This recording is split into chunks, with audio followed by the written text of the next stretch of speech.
In our book review feature this morning, we get a taste of Ronald Samuels' life journey as he describes it in his memoir entitled The Bitter Olive, described as a memoir of hope that triumphs over bitterness, resilience and grace. This book is Ronald's heartfelt account of his childhood where, at the age of 9, was plucked from his home and moved to the Cape Flats. Let's rope in Ronald Samuels into the conversation so he can help us unpack this story further, and he joins us on Zoom to tell us more. Ronald Samuels, all the way from Botswana, welcome to Morning Live. Thank you so much for waking up for us.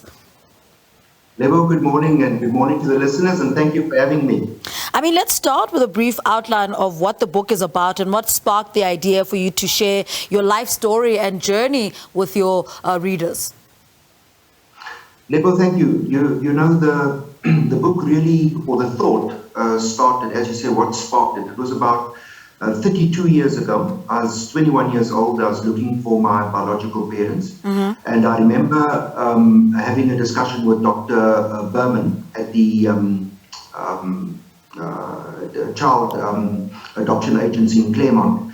And after we had gone through the process and so forth, she said to me, Ron, I have an American author who would be very interested in writing your book. But at that point in time, Lebo, it was just, timing was wrong. My family felt devastated. The pain was too deep for me even to venture there. And so it's taken 32 years and eventually culminated into The Bitter Olive in 2022. And I believe in timing, and I think the timing is right for the story to be told. I mean, The Bitter Olive, why this title? I was looking for a metaphor for the book, and Lebo, for some strange reason, I've been intrigued with farming and farming communities for the past 18 years.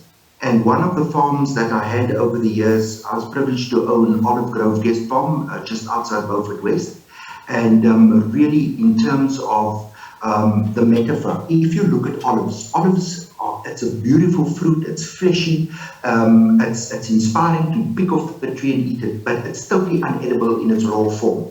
And really, to a large extent, if you look at olives, that's their defensive mechanism. It takes about 5 kilograms, about 1,374 olives, to be pressed to give you 1 liter of olive oil.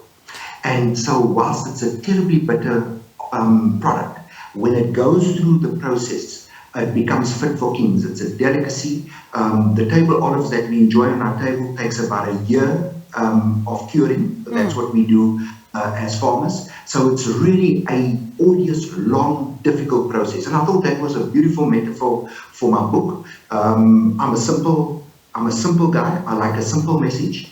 And really the olive process was really a metaphor from that young boy of 9 years old that went through unthinkable events in his life to eventually where you come out, where I think that pressure cooker was the necessary conduit to give us today what we have in life.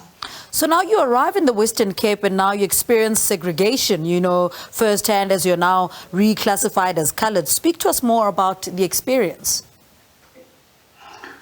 Lebo, it's an experience that I cannot explain, but one of the rules I have and what's helped me through in life was really it's not about what happens to you, it's about what you do about it, that because we all have choice. And I won't forget landing in the Western Cape on the Cape Flat, and it's a community that I love dearly. But you must understand my shock. At the age of 9 years old, I come from the leafy suburbs of Pretoria, where there really isn't anything that's lacking.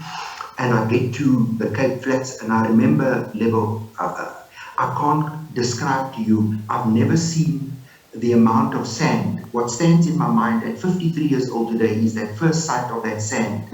That sea, it's not white, it's an off-white sand, but there was significant amounts of sand. I remember the corrugated iron, because our walls were not always fiberglass. It was either half fiberglass, half corrugated iron, or just corrugated iron. So I remember saying to myself, where am I? I was put with a loving family that really tried to give me everything that they could.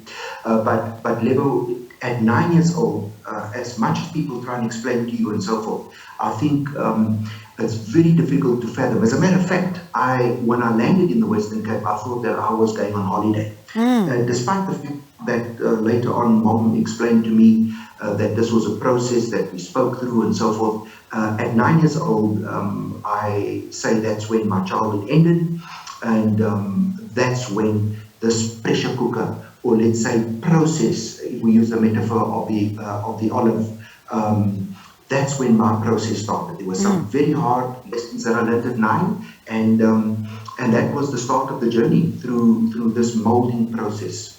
Now, speak to us about the other aspects and experiences that you outline in the book. I think if we look at the book level, it's less about the apartheid period that we had there, because I think to a large extent, as people don't want to forget, we don't want to keep on. I think it was the era that we were in. It was the context where what happened to me was the 60s, 70s, and 80s, and we all know what happened there. But I think for me, Lebo, by telling the story, because as life went on over the past number of years, I've told the story to a few people. And I had to stand back and say, I was amazed at the impact that it had. And people said to me over the years, Ron, you need to write the story. I think the big thing for me, Lebo, that I'd like to see come through in this book, I've lived through some terrible injustices. I've seen what we as humankind do to each other, which is totally, totally unacceptable. Level, and I've lived through that, I've experienced it, I've been discriminated against, my family's been torn apart, and so forth. But the important thing is, as I said, it's not what happens to you, it's what you do about it. And as a South African, I want to do my part by sharing the bitter olive with South Africa. Because Lebo, I'm seeing the same mistakes that we're making over and over as humankind and mankind to ourselves. Not just in South Africa. You can look at the rest of the world, look at the wars that is going on. Just look at the journalist that was killed the other day. These are unacceptable things that we are doing to humankind. Now we can either, we've all got choices, we can either sit down and we can say, there's nothing that I can do about it, it doesn't affect me, or we can do our part. And my part in a simple way, because I'm not saying this is the answer to everything, but this is my little way of trying to make where I stay a little bit better. And if this book can help just one person, then it's worth the while. So it's really a book, Level, to conclude, a book of hope, a book of aspiration, and a book that says to you, no matter what your circumstances, I've been there. I've been in my darkest hour at the age of 9.